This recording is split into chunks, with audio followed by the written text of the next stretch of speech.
Amigos, bienvenidos a nuestra emisión de hoy lunes 20 de mayo. Ya estamos listos como siempre para llevarles las noticias más destacadas del día. Mi nombre es María Fernanda Soledad. Y yo, José Rafael Mejía. María Fernanda, y creo que la mente te jugó ahí un poco porque dijiste 20 de mayo. Estamos a 20 de julio. Menos mal que me corregiste rápidamente aquí. Así es. Ustedes recuerden que también pueden conectarse con nosotros a través de la señal de Estrella TV por el canal 8.2. ¿No es así, María Fernanda? Así es. Vamos a comenzar con las noticias de inmediato. Lo estamos revisando información generada por el propio secretario de Estado, Marco Rubio.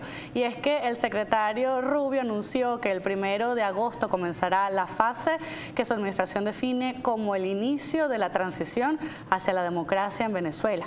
El anuncio coincide con el inicio de una agenda de trabajo entre representantes del oficialismo y de la Asamblea Nacional elegida en 2015 para abordar reformas institucionales y garantías políticas.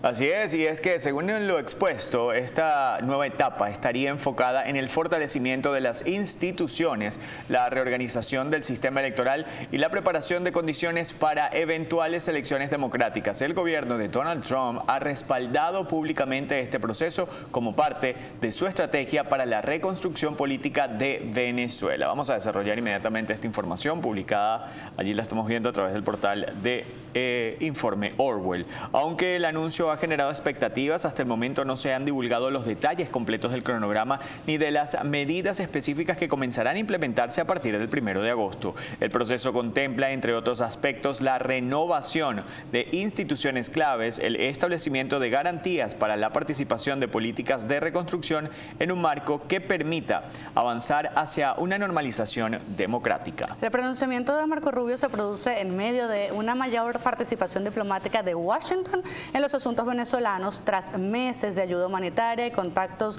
con distintos actores políticos del país. Se espera que en los próximos días tanto el Departamento de Estado como los actores involucrados ofrezcan más detalles sobre los alcances de esta etapa y los pasos concretos que se ejecutarán desde el 1 de agosto. Pero vamos a escuchar al propio secretario Marco Rubio en una declaración que ofreciera el día de hoy. Commitment to Venezuela at this point? Well, it's already upwards of $180 million, and we'll do more. The Venezuelans will do more. I think we're trying to help them get access to global funding and credit as well for the rebuilding. They're still working through an estimate on the total costs, and it'll be substantial, both of removal of debris and then building new things. By the same token, very good news last week. I thought it was a little bit underreported, to be frank, and that is that a group representing the 2015 National Assembly, the last democratically elected National Assembly, the group that we recognize as the legitimate government of Venezuela, had a meeting with the interim government, and they've agreed to set up a format and a forum, not just for reconciliation talks, but to begin this transition process, which is what the people of Venezuela needs. I think their first official talks will begin the first week of August. I thought that was a very powerful outcome. Obviously, we'll see where it goes, but we think that that agreement was broadly met in Venezuela as very good news, and obviously something we're going to be very engaged in. Bueno, estas declaraciones, ¿no? Justamente también cuando, hablando de reconstrucción, manifiestan el hecho de que llegarían más de 3.000 personas entre civiles y militares también, a ingenieros, incluso militares, a reconstruir la zona afectada por los terremotos. Así es. Y avanzando con más, el 25 de marzo de 2026, durante una intervención pública, el mismo secretario de Estado de Estados Unidos, Marco Rubio, afirmó que Diosdado Cabello intentó asesinarlo, haciendo referencia a una presunta trama que fue investigada por las autoridades estadounidenses y que habría motivado un refuerzo en un esquema de seguridad. Rubio sostuvo que las amenazas en su contra estaban vinculadas a su firme postura frente al gobierno venezolano y a su papel en la promoción de sanciones contra altos funcionarios del chavismo. Las declaraciones volvieron a colocar a Diosdado Cabello en el centro del debate político entre Caracas y Washington, pero vamos a seguir revisando esta información. De acuerdo con los antecedentes del caso, las primeras versiones sobre su presunta conspiración contra contra Marco Rubio salieron a la luz en agosto de 2017, cuando medios estadounidenses informaron que los organismos de seguridad habían recibido información sobre un posible plan para atentar contra el entonces senador Marco Rubio. A raíz de esas alertas, el equipo de seguridad de Marco Rubio fue reforzado mientras las agencias federales evaluaban la credibilidad de la información recibida, aunque las autoridades indicaron que no podían confirmar todos los detalles. Consideraron que la amenaza debía ser tratada con seriedad. Al recordar este episodio, en marzo de 2026, Rubio aseguró que nunca ha modificado su posición frente al chavismo y que continuará impulsando medidas contra los responsables de violaciones de los derechos humanos y actos de corrupción en Venezuela. Las declaraciones reviven el debate sobre la tensión entre Estados Unidos y los principales dirigentes del chavismo en un momento en el que la política hacia Venezuela continúa siendo uno de los temas más sensibles de la agenda de Washington. Y el diario The Wall Street Journal reveló que Estados Unidos enfrenta una reconstrucción multimillonaria en Venezuela tras los devastadores terremotos del pasado 24 de junio, que dejaron miles de fallecidos, decenas de miles de damnificados y una infraestructura gravemente afectada, especialmente en el estado La Guaira. Según el medio estadounidense, las Naciones Unidas estiman que los daños a la infraestructura alcanzan los 37.000 millones de dólares, equivalentes a casi un tercio del Producto Interno Bruto anual de toda Venezuela. El gobierno de Donald Trump ya ha destinado cientos de millones de dólares en asistencia y prepara un plan de recuperación a largo plazo para mejorar entonces la vida en Venezuela.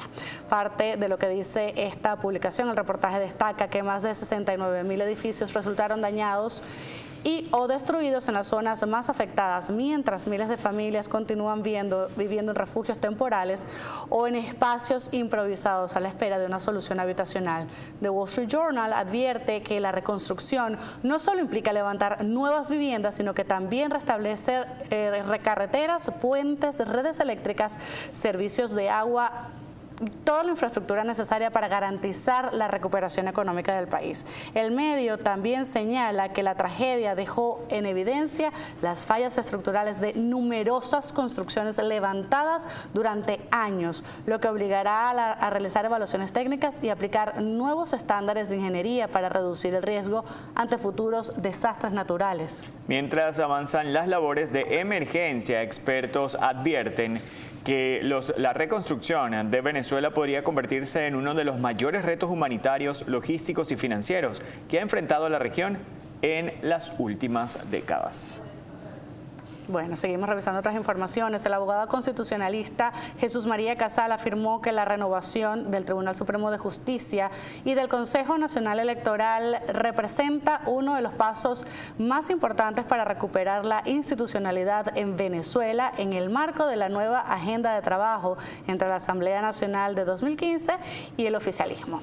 Y es que durante una entrevista, Casal señaló que aunque existen interrogantes jurídicas sobre el mecanismo planteado, la apertura de procesos para designar nuevos magistrados y renovar el poder electoral puede contribuir a restablecer el orden constitucional siempre que exista participación amplia y transparencia. Vamos a desarrollar esta información también inmediatamente. Esta entrevista que se realizó el día de hoy, pues el jurista consideró positivo que las futuras designaciones en el Tribunal Supremo de Justicia se realicen mediante un proceso abierto con la participación de los distintos sectores del país y bajo criterios que fortalezcan la confianza en las instituciones. Casal subrayó que la renovación del TSJ y del CNE son dos decisiones que requieren consensos políticos y espacios de diálogo, al considerar que ambas instituciones son fundamentales para la estabilidad democrática del país. Asimismo, expresó que la crisis institucional y las consecuencias de los terremotos deben servir como un llamado a impulsar un proceso de reconstrucción nacional con seriedad y responsabilidad.